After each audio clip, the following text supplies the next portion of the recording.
मुख्यमंत्री योगी आदित्यनाथ बाराबंकी में प्रगतिशील किसान पद्मश्री रामचरण वर्मा के गांव दौलतपुर में खेती की बात खेत पर थीम पर आयोजित किसान सम्मेलन और किसान पाठशाला के शुभारंभ कार्यक्रम में शामिल हुए।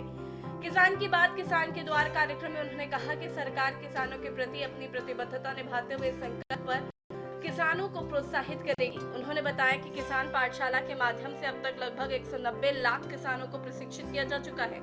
सीएम योगी ने जानकारी दी कि किसानों को 25,423 करोड़ रुपए का ऋण मोचन दिया गया है। वहीं 90,679 करोड़ रुपए का पीएम किसान सम्मान निधि का लाभ प्रत्यक्ष रूप से उपलब्ध कराया गया है। बहनों और भाइयों, मैं किसान पाठशाला के आज के इस कार्यक्रम में आप सबका हृदय से अभिनंदन करता हूं। आदरणीय प्रधानमंत्री जी की मंशा के अनुरूप खेती की बात खेत में और आज किसान पाठशाला प्रदेश के अत्यंत प्रगतिशील किसान श्री रामचरण वर्मा जी के इस फॉर्म में हम लोग आयोजित करके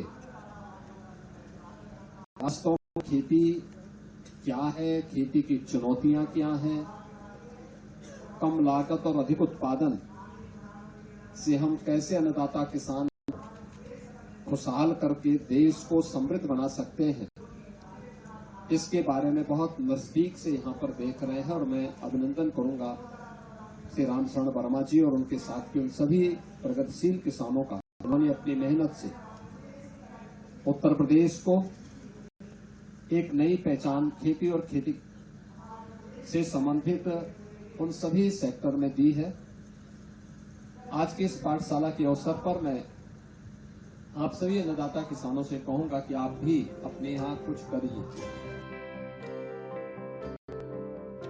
सीएम योगी ने कहा कि प्रदेश सरकार मृदा सुधार, मृदा परीक्षण, कृषि यंत्र उर्वरक, कृषि रक्षा रसायन, कृषि उत्पादन के प्रसंस्करण पर विपणन जैसी क्रियाओं के लिए लगातार प्रयास कर रही है। सीएम योगी ने कहा कि बाराबंकी अब उद्योग और कृषि दोनों क्षेत्रों में विकास का नया केंद्र बनेगा।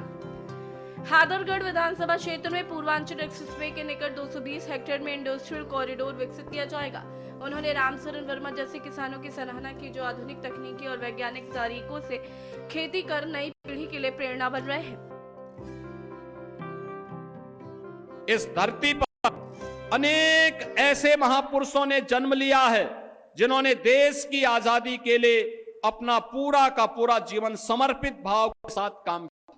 और बाराबंकी के लिए अभी जीएसटी जो रिफॉर्म हुए हैं, खास तौर पर यहां के अन्नदाता किसानों के लिए, जो लोग यहां पे मेल्था का उत्पादन करते हैं, उनके लिए खुशखबरी कि जो सिंथेटिक मेल्था होता है उस पर तो जीएसटी आज भी 18% रहेगी, लेकिन अन्नदाता किसान जो उत्पादन करेंगे उस पे 18 से घटा करके 5% मात्र किया गया है जीएसटी, जिससे अन्नदाता किसान को लाभ हो सके।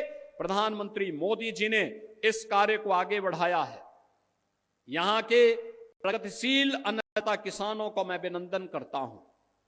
मैं जब पद्म पुरस्कार से सम्मानित श्री रामचरण वर्मा जी की मेहनत को देखता हूं, यहां के अन्नदाता किसानों की मेहनत को देखता हूं, तो मुझे अत्यंत अच्छा लगता है कि कैसे यहां पर लोगों ने अच्छा काम किया है। जैसे यहां पे संदीप वर्मा है, श्री मोहिद्दीन है, निमित सिंह हैं, इन लोगों ने अलग अलग क्षेत्रों में यहां पर खेती किसानी के लिए कैसे प्रगतिशील किसान के रूप में यह लोगों के लिए प्रेरणा बन सकते हैं। बाराबंकी के हमारे उत्कृष्ट किसानों ने इस दिशा में अच्छा कार्य किया है। बता दें कि मुख्यमंत्री ने पद्मश्री रामचरण वर्मा के फार्म हाउस का भ्रमण किया, जहां उन्होंने केला, टमाटर और आलू की फसल देखी। उन्होंने कृषि संबंधी स्टॉलों का निरीक्षण भी किया और प्रगतिशील किसानों से भेंट की। इस मौके पर मुख्यमंत्री ने किसानों का सम्मान किया और उन्हें प्रशस्ति पत्र देकर उनका हौसला बढ़ाया। वहीं कृषि मंत्री सूर्य प्रताप शाही ने बताया कि किसान पाठशाला का आयोजन 12 से 29 दिसंबर 2025 तक किया जाएगा। स्पेशल डेस्क के न्यूज इंडिया।